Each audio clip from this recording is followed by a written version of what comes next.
C'est un véritable petit paradis pour les amateurs de fruits et légumes. Rendez-vous compte, près de 7 hectares de cueillette en libre service. Le projet très astucieux est né l'an dernier du côté de Mareuil-sur-Lay.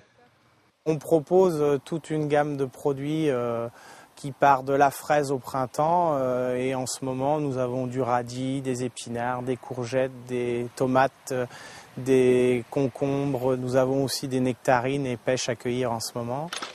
Dans la brouette d'Emmanuel et de son fils Marc, les légumes s'entassent côte à côte. Brocolis, haricots verts, pommes de terre, choux-fleurs, tout y passe, sans oublier quelques carottes qui s'ajouteront au reste. Pour cette mère de famille en vacances en Vendée, c'est un vrai bonheur que de venir cueillir soi-même ses fruits et légumes. Ça change tout.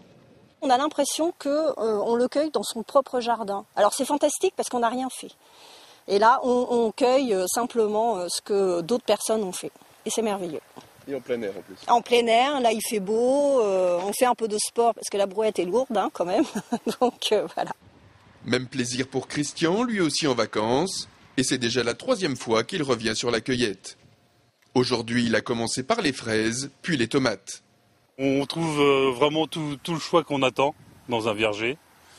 Les produits sont frais, donc là on n'a pas de problème. Et puis ça permet de passer un bon temps plutôt que d'aller dans les magasins faire les courses, quoi. Ici, les visiteurs prennent tout leur temps. Les fruits et légumes de saison sont là, à leurs pieds, prêts pour la récolte. Ils les choisissent, ils les voient, ils peuvent les sentir, les goûter, même pour les fraises. Donc c'est sûr que je pense que c'est un gage de qualité et de fraîcheur pour eux. Jean-Charles Gazot l'assure, le démarrage du projet est très encourageant. Les adeptes de la cueillette en libre service viennent de plus en plus nombreux et tous s'accordent à dire qu'une fois qu'on y a goûté, on ne peut plus s'en passer. Ah ouais.